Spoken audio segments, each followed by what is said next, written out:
West Coast Cookbook and Speakeasy with Chef Justice Putnam. Netrootsradio.com.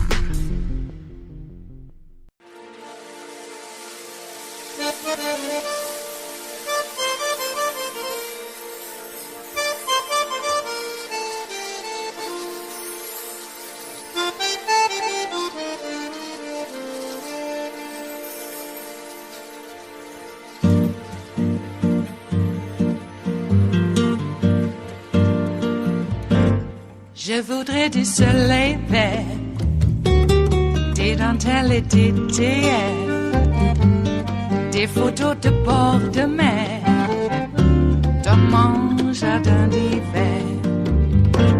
Je voudrais de la lumière, comme en Nouvelle-Angleterre.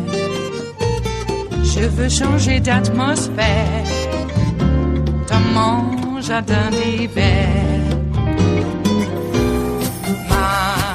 Ma fleur sous la pluie de novembre, tes mains qui courent, je n'en peux plus de t'attendre.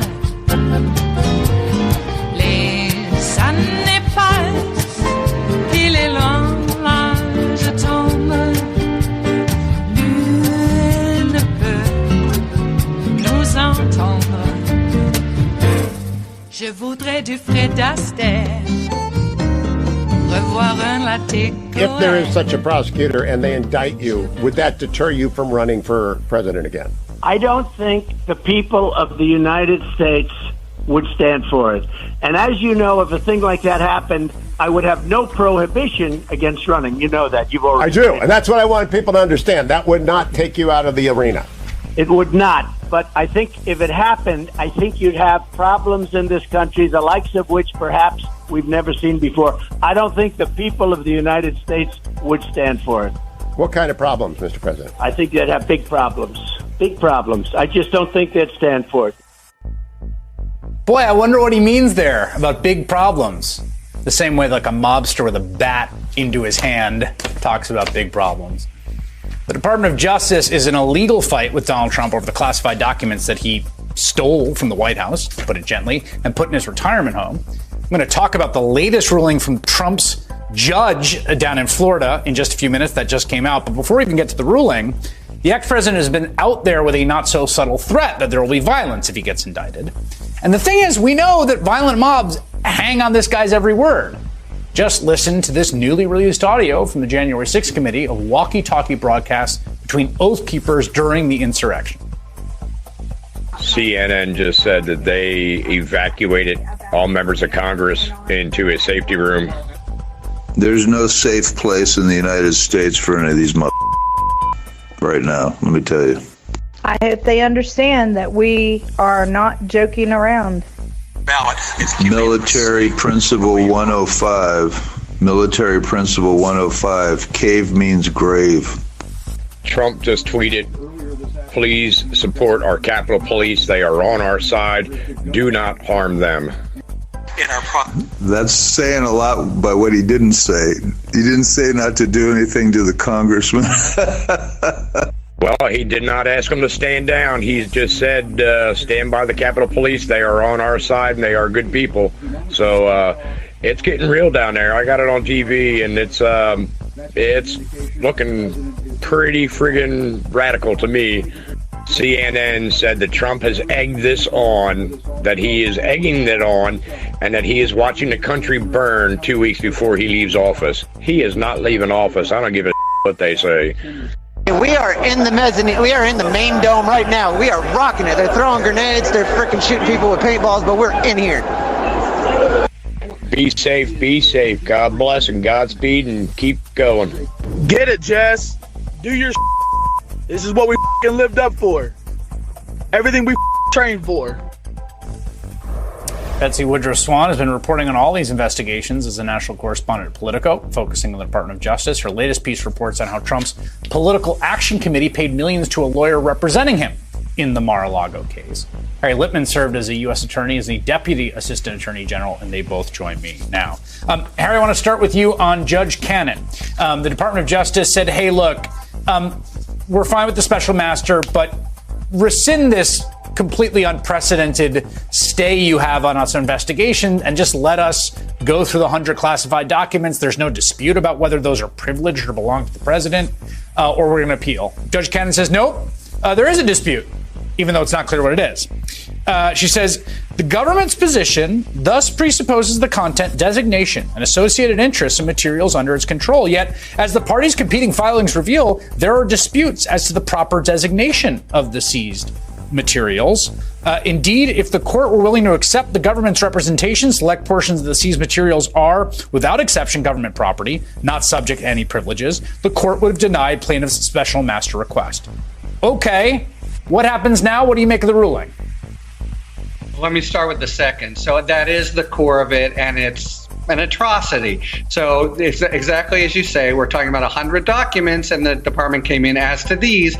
They're classified. He cannot possibly have a possessory interest. His very weak pushback was, well, the government says they're classified. Maybe that doesn't mean that they are.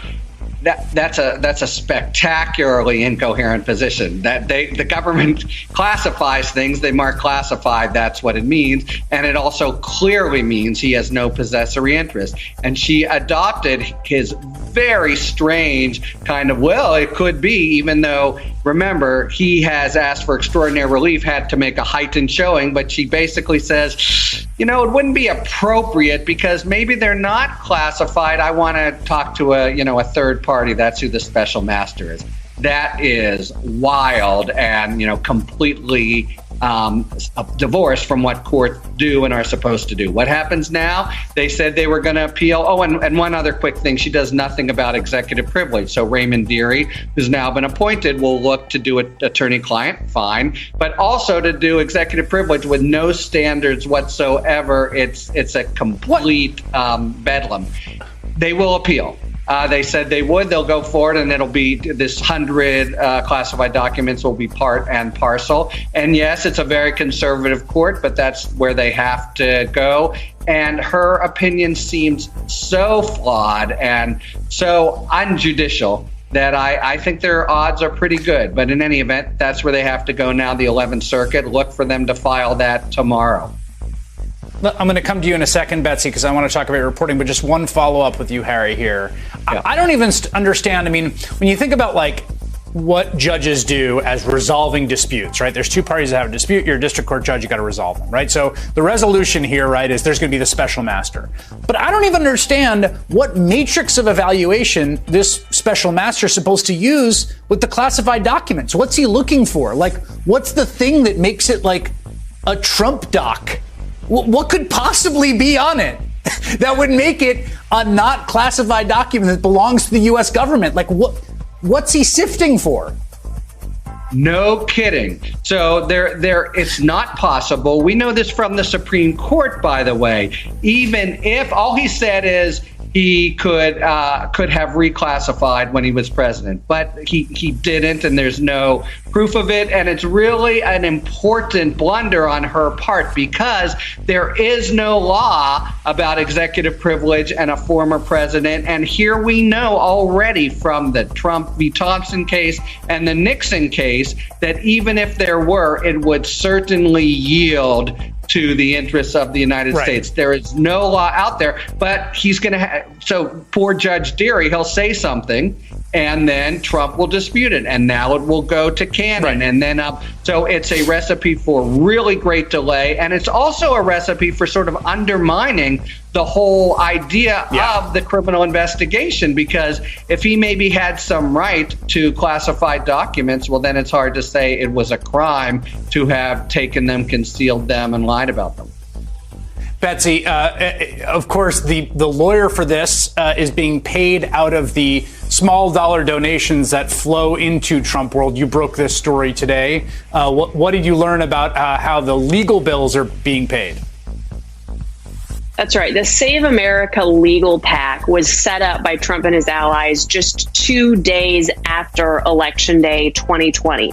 And one of the things that this PAC did right out of the bat was cash in on the claims that Trump and his allies were pushing that the entire election had been stolen and that it was a big hoax.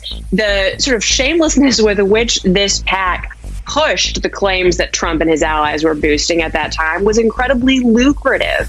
They've brought in more than $100 million since that process happened, since they were stood up in November of 2020. And now much of that money is going to be used to pay to cover Trump's legal bills, which are the direct result of him spreading lies about the election's outcome. So what we know is that Save America, which is this leadership PAC, has made a $3 million payment to cover Chris Kice's legal work on behalf of Trump. $3 million is obviously a lot of money, but that may not cover all the work Kice is going to have to do for Trump, because he's working for the former president both on the Mar-a-Lago matter and on the January 6th matter. And he's had to set up his own law firm to take Trump as a client, because presumably the major white shoe firm that he was at previously didn't want to take on a guy who was famous for not paying his lawyers. And that's why what we're seeing now is what was, supposedly supposed to be a political fundraising arm is now helping Trump just deal with the legal fallout of January 6th and the resulting chaos. It is Friday, the 16th of September of 2022, and you are in West Coast Cookbook and Speakeasy. I am your chef de cuisine, Justice Putnam. Gunner the English Bulldog is our snoozing sous chef. And our daily special is Blue Moon Spirits Fridays, because we are all Nighthawks in the Diner of Life. That's right. Well, before we get into the canon imbroglio and other issues of the day and the week, let's fill ourselves in on a little bit of the personal, and I will assure you there are no HIPAA violations involved, because we're not selling it to third parties. Okay. Well, the good news is that my mom is coming home today. My dear sister is out in that area with a medical appointment of her own, so she's going to bring Mom home today about 10 o'clock our time out here on the West Coast. So she's made figuratively and literally great strides in her rehabilitation of her hip replacement surgery, and it's going to be great to have her home. Except, still going to be some work, of course, because she's not completely rehabbed. There's a bit more to go. From what I hear is that there is a home nursing strategy that is being put in place, and the appropriate occupational therapy and physical therapy people will be coming here and working her out. But we'll work her out a little bit ourselves, too, because, she hasn't really walked around the block in a long time. And it might be nice to go slow with her and do that. It won't be happening right away. We'll walk on the level surfaces here at the mothership, the hard level surfaces.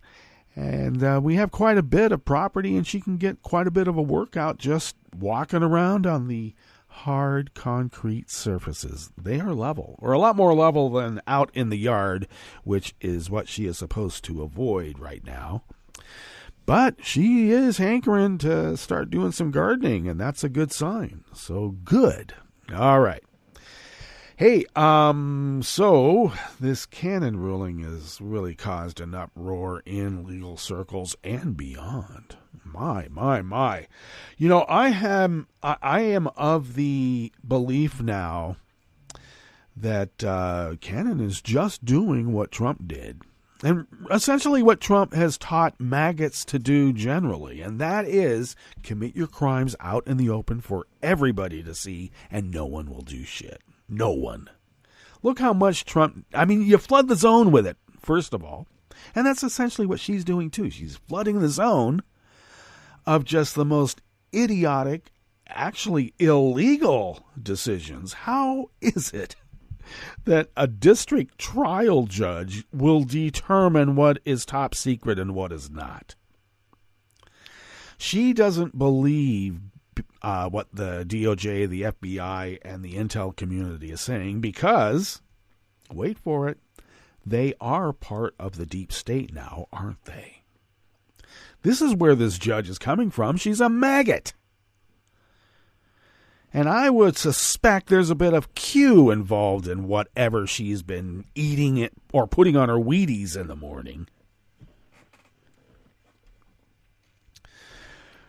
So we hope that by the luck of the draw, yeah, right, that we're not going to get 3 Trump judges from the 11th Circuit who will say, we can't tell if those are secret. If the intel community is telling us they're secret, how can we trust them? Now they do this. They fought us tooth and nail over COINTELPRO. They fought us over everything. We even exposed the School of the Americas, and they fought us over that.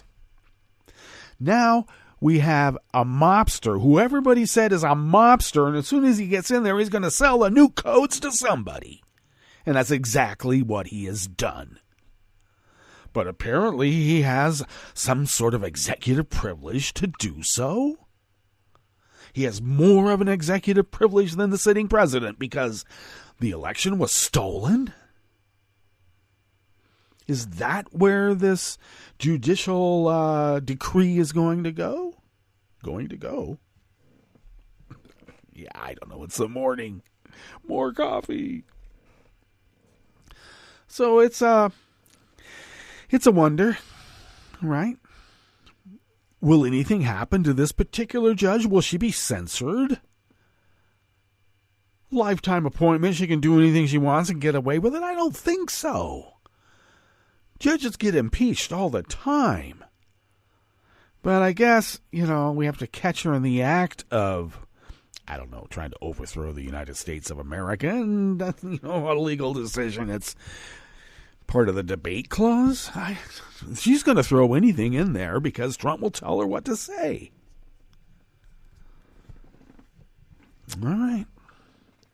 Got put into the judiciary in the days after Trump had lost the election. Stacking the courts. And whenever we talk about some sort of court reform, they talk about us stacking the courts. They've stacked the courts for decades. Decades. Now, I don't want to hold anything against Mueller. All right? But from the very beginning, we said Mueller is not going to save us. And he didn't. Now, part of the reason for it is not because of anything to do with Mueller's integrity or whatnot, but how he was hamstrung in his ability to be able to even simply investigate what the hell happened.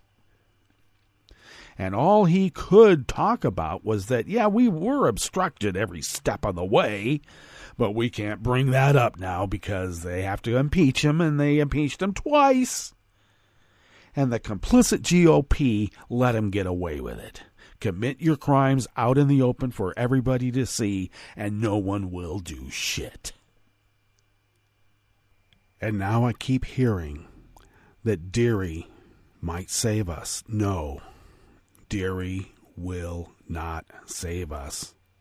The worst case scenario is that Trump has dirt on Deary. That's the only reason he was suggested for the appointment of special master. The 11th Circuit is packed with a majority of Trump appointees. How many maggot QAnon types are there? Doesn't matter that this judge made decisions that are totally out of the norm and never been done before. A district judge.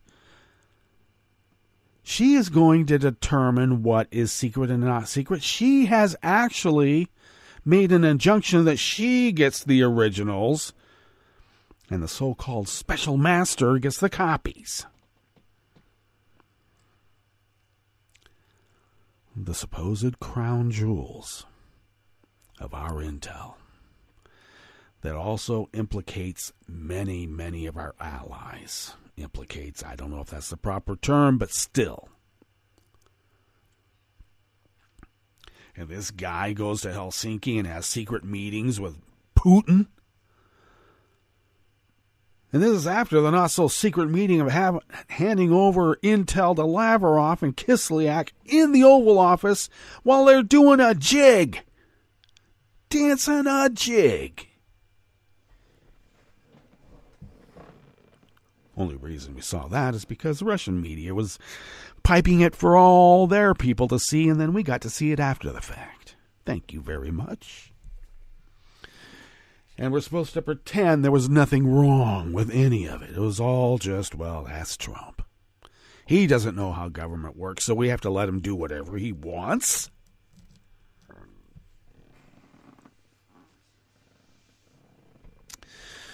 All right. Now, it could just be simply another one of Trump's delaying tactics, and we know that that's part of the strategy. But this is the kind of judicial degradation that occurred in Putin's Russia. The exact same type of scenario. Justice for thee, but not for thou. Okay.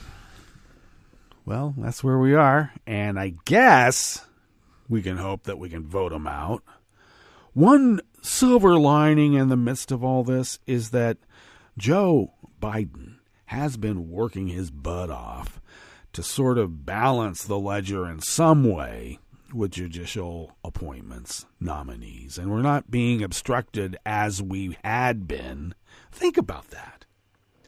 Obama was essentially denied 2 Supreme Court justices, and it was given to Trump.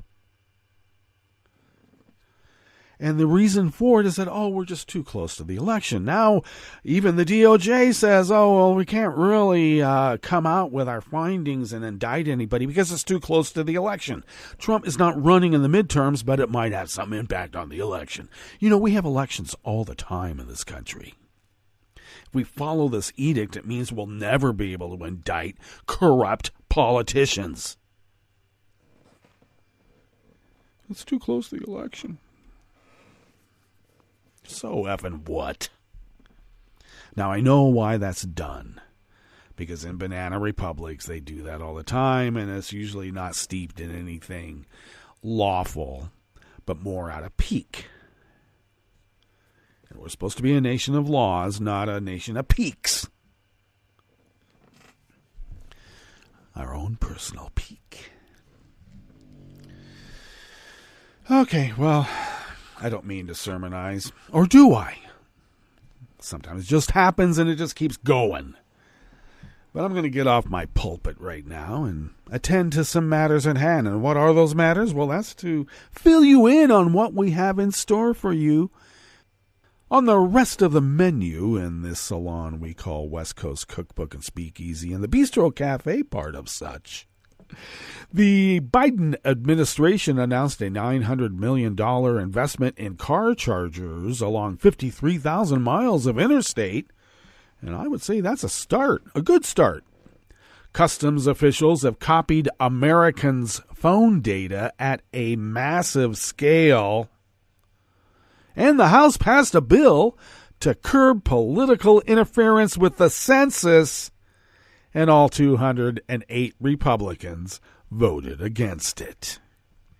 After the break, we move to the chef's table, where Germany is taking control of 3 Russian-owned refineries in the country before an embargo on oil from Russia takes effect early next year. And all the EU nations except Hungary are moving forward to call out rights violations in Putin's Russia. All that and more on West Coast Cookbook and Speakeasy. Bon appetit.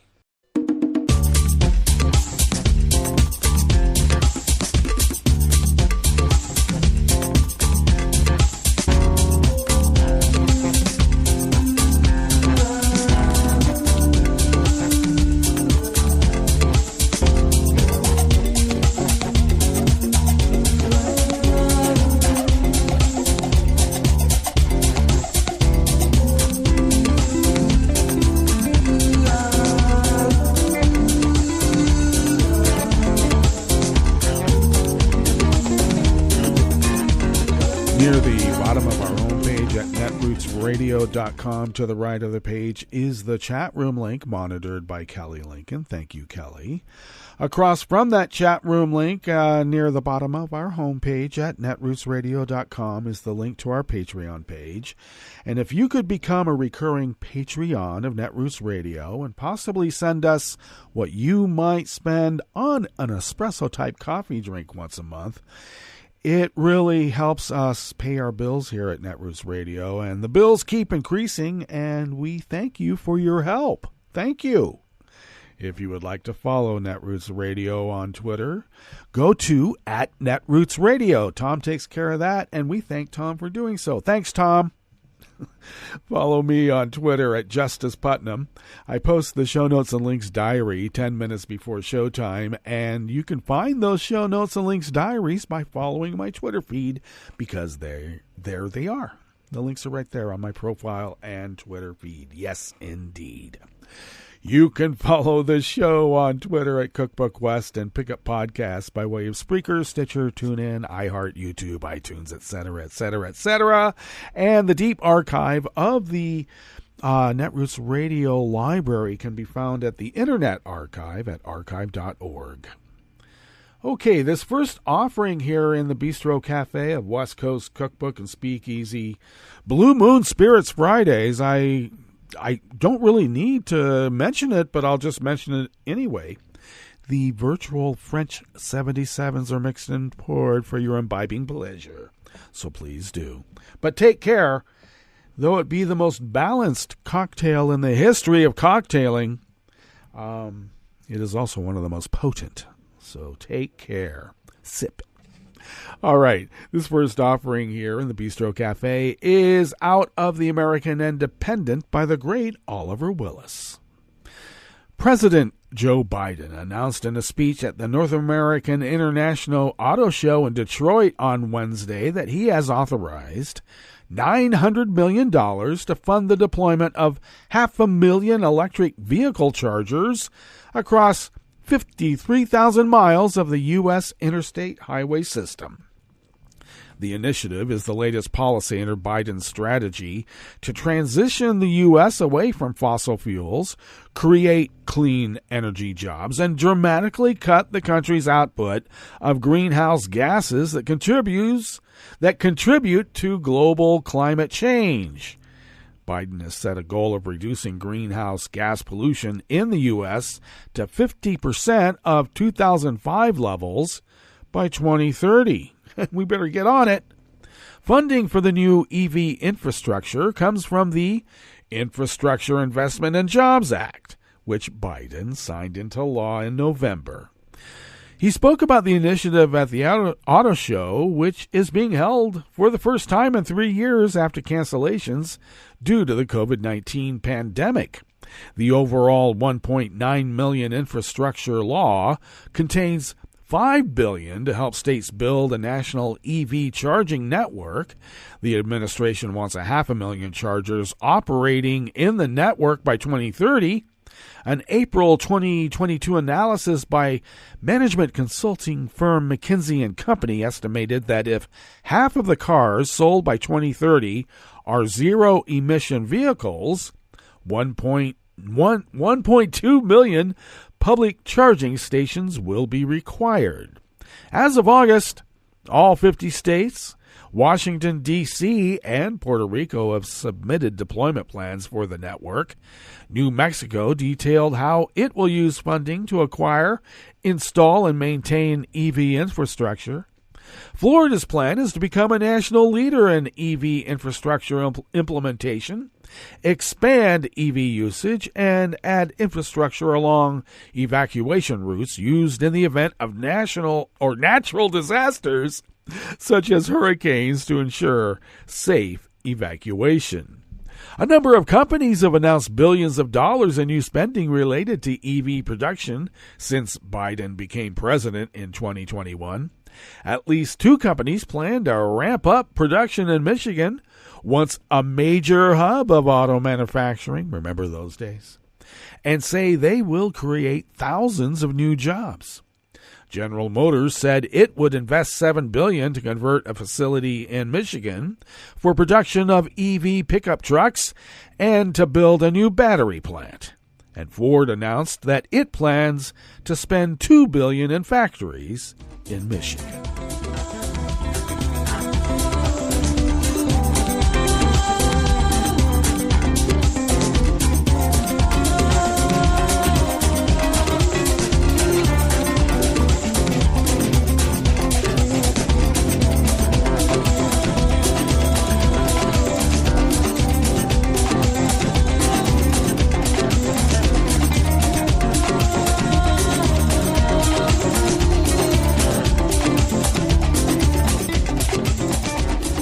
Drew Harwell of the Washington Post brings us this next offering here in the Bistro Cafe of West Coast Cookbook and Speakeasy.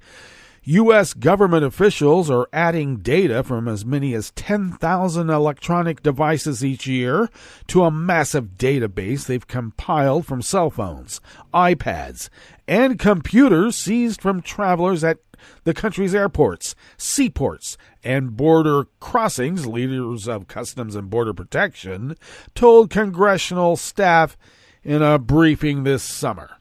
The rapid expansion of the database and the ability of 2,700 CBP officers to access it without a warrant, two details not previously known about the database, have raised alarms in Congress about what use the government has made of the information, much of which is captured from people not suspected of any crime. Customs Border Protection officials told congressional staff the data is maintained for 15 years. Details of the database were revealed yesterday, Thursday, in a letter to Customs Border Protection Commissioner Chris Magnus from Senator Ron Wyden, my senator here from Oregon, who criticized the agency for, quote, allowing indiscriminate rifling through Americans' private records, end quote, and called for stronger privacy protections. The revelations add new detail to what's known about the expanding ways that federal investigators use technology that many Americans may not understand or consent to. Agents from the FBI and Immigration and Customs Enforcement, another Department of Homeland Security agency, have run facial recognition searches on millions of Americans' driver's license photos. They have tapped private databases of people's financial and utility records to learn where they live. And they have gleaned location data from license plate reader databases that can be used to track where people drive. Customs Border Protection's inspection of phones, people's phones, laptops, tablets, and other electronic devices as they enter the country has long been a controversial practice that the agency has defended as a low-impact way to pursue possible security threats and determine an individual's intentions upon entry. But the revelation that thousands of agents have access to a searchable database without public oversight is a new development in what privacy advocates and some lawmakers warn could be an infringement of Americans' Fourth Amendment rights against unreasonable searches and seizures. Could be. CBP spokesman Lawrence Rusty Payne said in a statement yesterday, Thursday, that the agency conducts border searches of electronic devices in accordance with statutory and regulatory authorities and has imposed rules to ensure the searches are exercised judiciously, responsibly, and consistent with the public trust. Because Customs and Border Protection are so clean and free of corruption now, aren't they? The database, known as the Automated Targeting System, is used to further review, analyze, and assess information Customs Border Protection obtained from electronic devices associated with individuals who are of a significant law enforcement, counterterrorism, or national security concern, Rusty Payne said. Custom Border Protection officials declined, however, to answer questions about how many Americans' phone records are in the database, how many searches have been run, or how long the practice has gone on, saying it has made no additional statistics available due to law enforcement sensitivities and national security implications.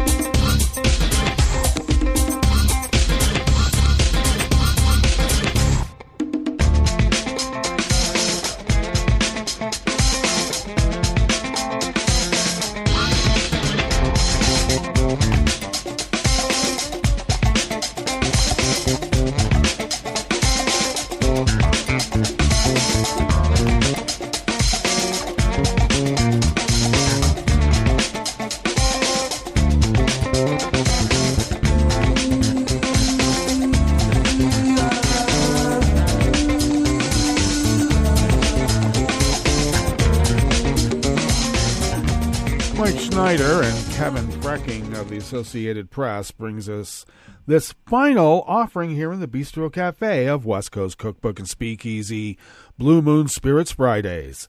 The House passed legislation yesterday, Thursday, intended to make it harder for future presidents to interfere with the once-a-decade census that determines political power and federal funding, a move that comes in response to the Trump administration's failed effort to make a citizenship question part of the 2020 headcount. The legislation was approved 220 to 208, with only Democratic lawmakers voting for it. The bill requires the Commerce Secretary to certify to Congress that any new question sought on a future census be adequately studied and tested, and that the Government Accountability Office conduct a review of the certification. It also seeks to limit political influence by mandating that a U.S. Census Bureau director can be fired only in cases of neglect of duty or malfeasance in office. It vests the director with all technical, operational, and statistical decisions, and says the deputy director has to be a career staffer with experience in demographics, statistics, or related fields. Republicans unanimously oppose the bill, saying it places more power in the hands of unelected bureaucrats, reducing accountability. That's rich, coming from the maggot repugs. Okay, let us now get to our break, and when we get back from that break, we will go through weather from around the world, and we will finish up with the stories that we've curated for you today. You are listening to West Coast Cookbook and Speakeasy, and we will be right back. You are listening to netrootsradio.com. Please hang up and try again.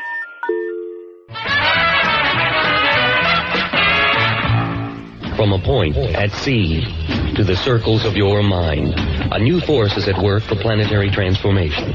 New radio for a new Earth.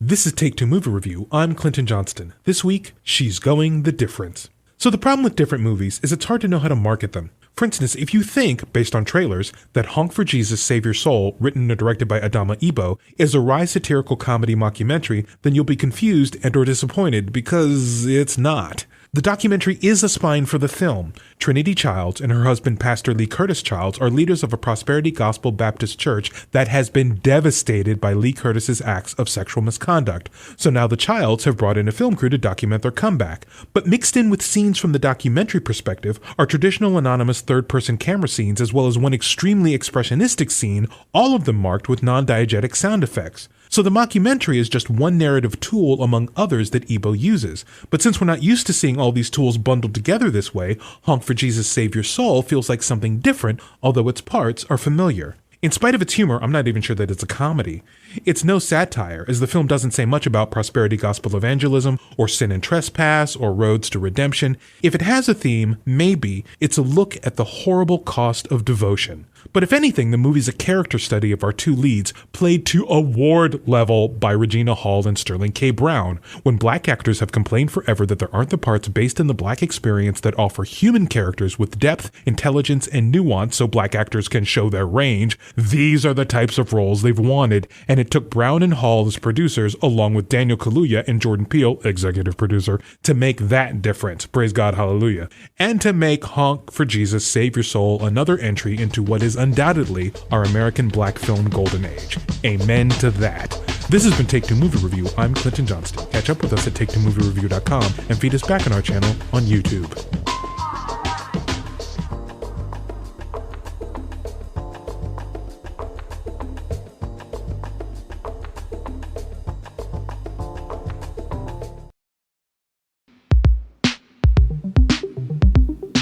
This is Scientific American's 60-Second Science.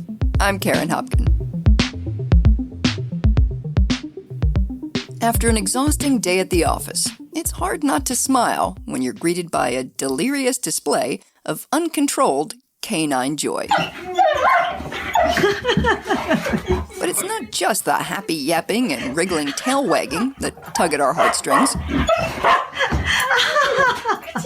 Because a new study shows that dogs' eyes fill with tears when reunited with their people, an effect that evokes our nurturing instincts. The findings appear in the journal Current Biology. Takahumi Kikusui became interested in doggies' damp and adoring gazes while watching his pet poodle interact with her pups. When she was nursing her puppies, her face becomes so cute. Of course, she's so cute as always, but more.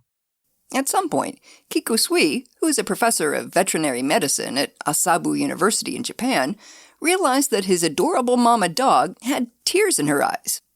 That potential connection between unbearable cuteness and unshed tears sent Kikusui scurrying away from his poodle and back to the lab. In the test, we initially measured baseline tear volumes when dogs were together with the owner in their house. Then, the owner would hightail it off for 5 or 6 hours.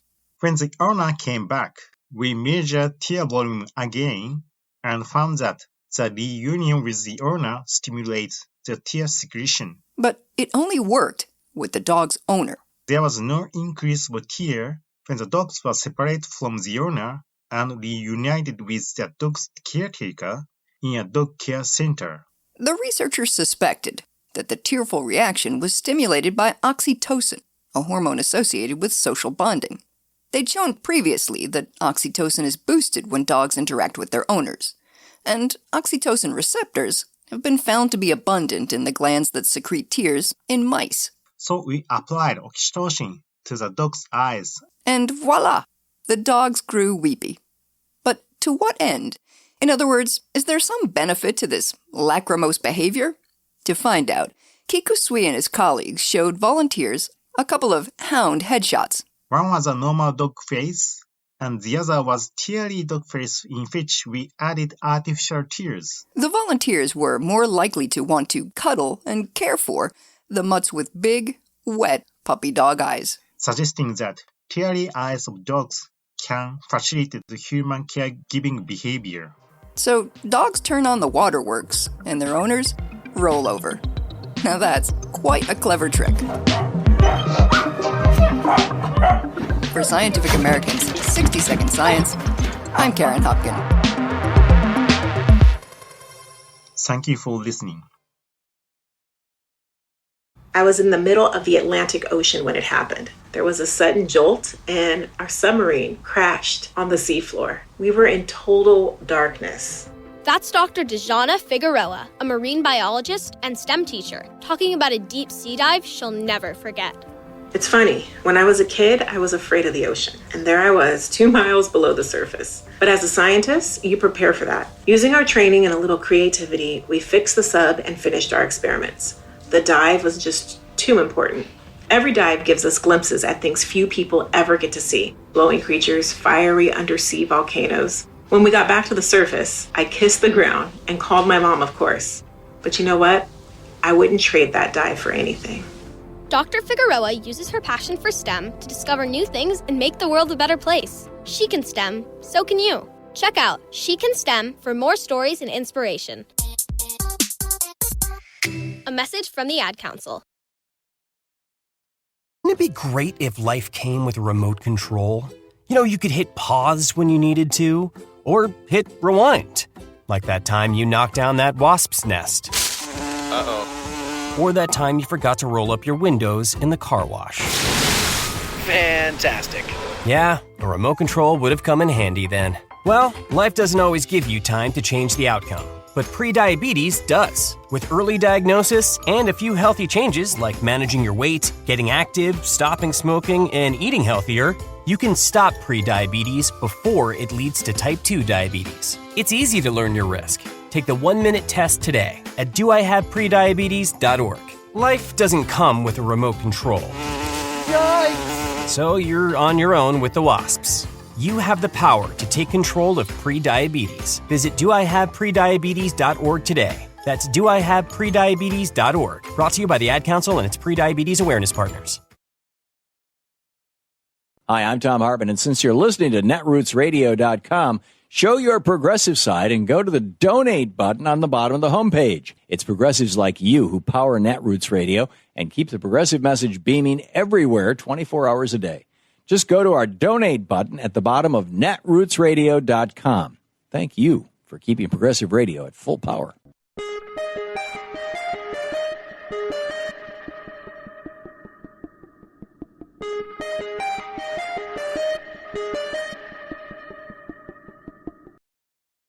Make sure you're registered to vote. Go to rockthevote.org.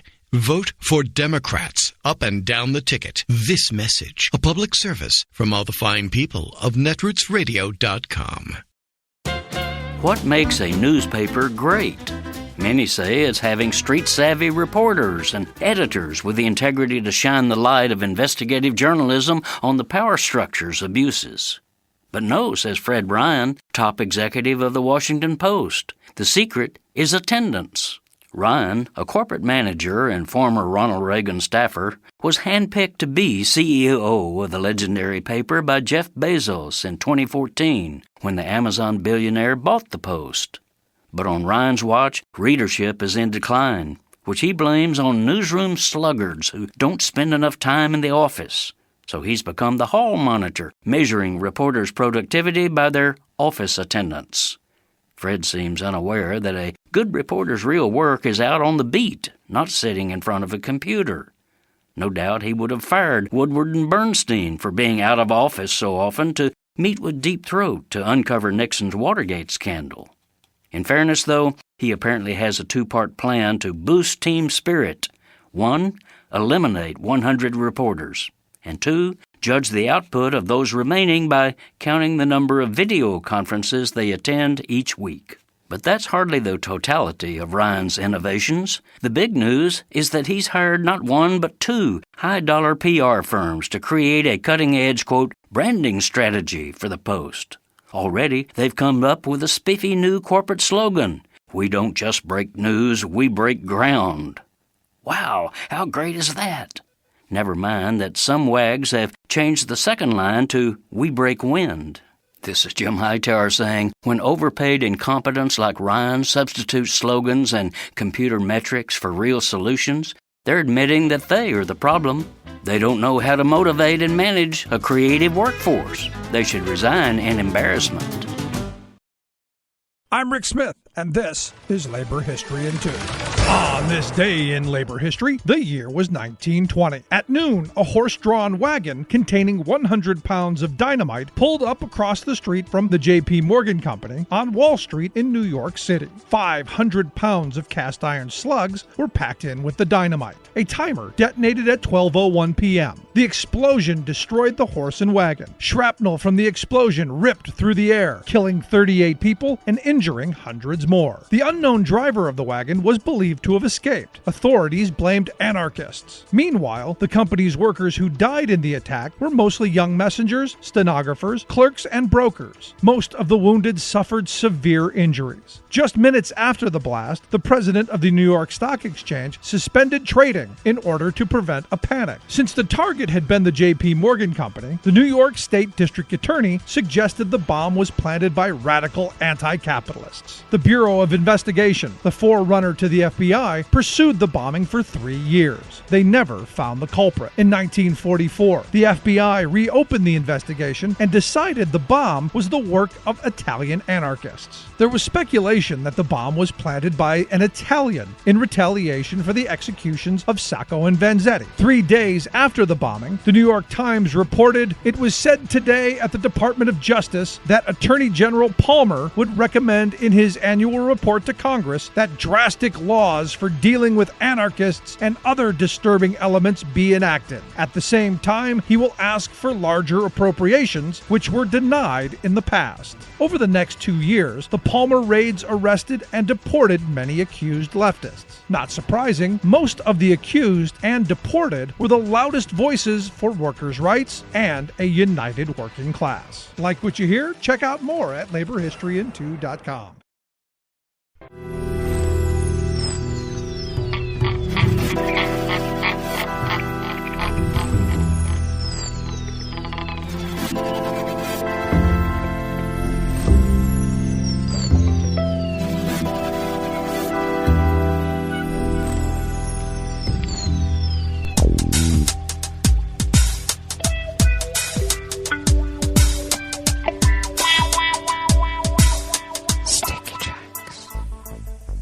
Thank you for accompanying us here to the chef's table at West Coast Cookbook and Speakeasy Blue Moon Spirits Fridays, because we are all Nighthawks in the Diner of Life. We always begin, whether from around the world, along the banks of the Rogue River, in the Rogue River Valley of Southern Oregon, on the west coast of the continental United States of America, where it is currently 51 degrees Fahrenheit, expecting a high of only in the mid-70s. A dramatic dropping off in temperature here of what we just recently experienced even just a few days ago. Partly cloudy skies with winds out of the north-northwest at 5 to 10 miles per hour. A few passing clouds overnight with lows in the low 50s. Winds will be light and variable. And then overcast tomorrow with highs in the upper 60s, low 70s, with a slight chance of a rain shower. Winds light and variable. And it looks like we may get some spattering of rain. Let's hope we get a little bit more than a spattering. But we're looking forward to it. And I suppose that we could adequately surmise that the weather patterns have changed. We'll see. Ragweed pollen is rated moderate right outside the window in Rogue River proper. The air quality index for the Rogue River Valley region is in the good range at 30 parts per million, and the daytime UV index is at a fall high of level 6. Barometric pressure is holding steady at 30.12 inches. Visibility is up to 9 miles. And relative humidity is at 95%. Well. Weather from around the world is brought to you by a crowd of crowdsourced weather stations that a crowd crowdsources from around the world. London is 62 and partly cloudy. Paris is 62 and partly cloudy.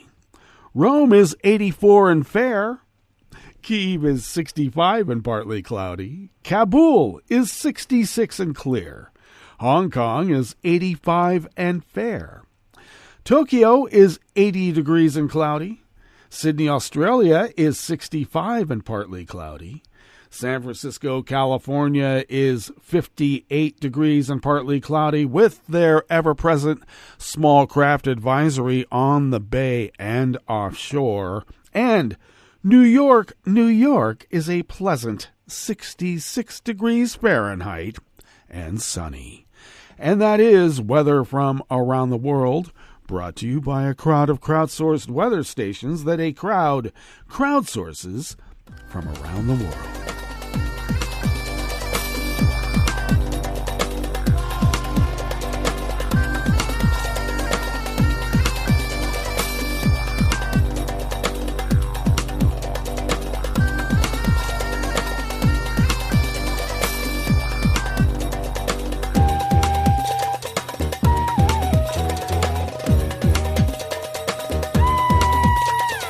Jordan's of the Associated Press brings us this first amuse-bouche here at the chef's table at West Coast Cookbook and Speakeasy.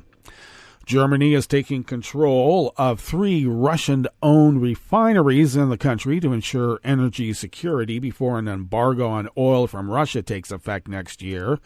2 subsidiaries of Russian oil giant Rosneft, Rosneft Deutschland, and RN Refining and Marketing will be put under the administration of Germany's Federal Network Agency, the Economy Ministry said in a statement. As a result, the agency will also control the company's shares in the refineries PCK Sept, Miro, and Bayern Oil, located in the east and south of Germany. The facility provides petroleum products to much of northeastern Germany, including Berlin. Rosneft accounts for about 12% of Germany's oil refining capacity, importing oil worth several $100 million every month. It said the move would help ensure continued energy supplies and was initially due to last for 6 months, the ministry said in a statement. Rosneft had previously made clear it had no intention to stop imports of oil via the Druzhba pipeline, which runs from Russia through Ukraine to refineries in Central Europe, despite a looming EU embargo coming into force on January 1st, 2023. Schultz said a $1 billion aid package would secure jobs for about 1,200 people currently working at the PCK refinery in Sept. Economy Ministry Robert Habeck said the refinery would, in the future, receive oil through a pipeline from the port city of Rostock and via neighboring Poland, which had refused to provide supplies as long as there was a risk that Rosneft might profit from them.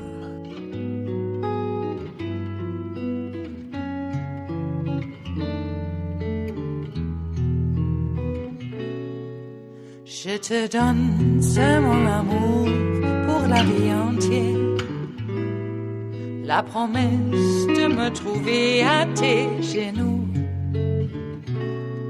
Aussitôt que tu m'appelles, rester toujours fidèle.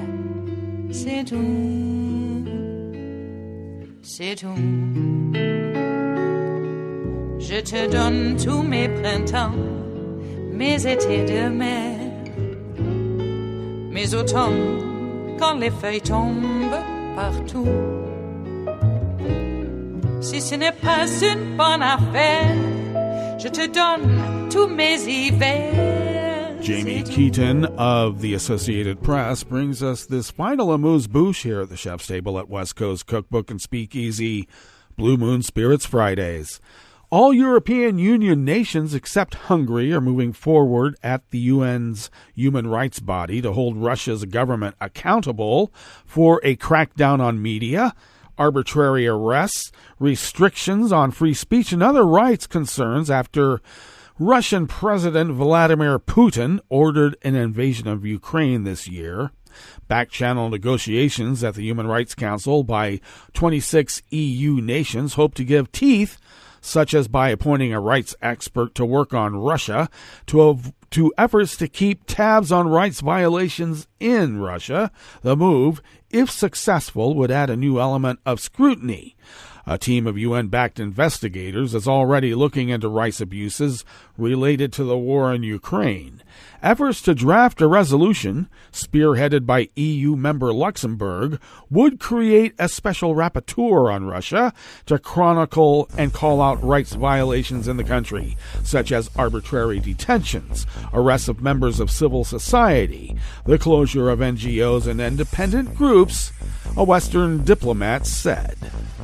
Well, that brings us to the end of our broadcast period for the day and the week. But you do know Netroots Radio broadcasts on, and we will meet up here on Monday for River City Hash Mondays. So do stay tuned to Netroots Radio all day and all night and all weekend for all the breaking news as it breaks. And we will meet up here on Monday, right here in West Coast Cookbook and Speakeasy. Bon appetit.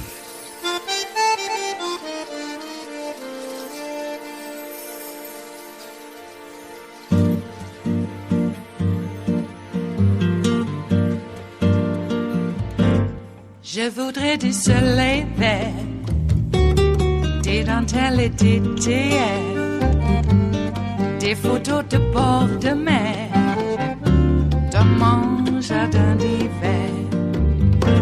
Je voudrais de la lumière, comme en Nouvelle-Angleterre. Je veux changer d'atmosphère, dans mon jardin d'hiver. Ma fleur sous la pluie de novembre, tes mains qui courent, je n'en peux plus de t'attendre. Les années passent, il est loin, là je tombe. Nul ne peut nous entendre. Je voudrais du Fred Astaire, revoir un latte Goël. Je voudrais toujours te plaire dans mon jardin d'hiver. Je veux déjeuner par terre, comme au long de golfe clair. T'embrasser les yeux ouverts dans mon jardin d'hiver.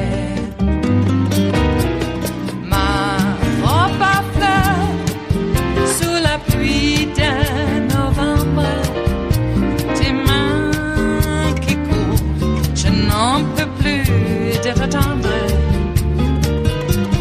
Les années passent, il est loin, là je tombe. Nul ne peut nous entendre. Ba-da-da-dum-di-da-dum. Ba-da-da-dum-di-da-dum. Ba-da-da-dum-di-da-dum. Dans mon jardin d'hiver. Ba-da-da-dum-di-da-dum. Ba-da-da-dum-di-da-dum. Ba-da-da-dum-di-da-dum. Dans mon jardin d'hiver. Dans mon jardin d'hiver. Dans mon jardin d'hiver.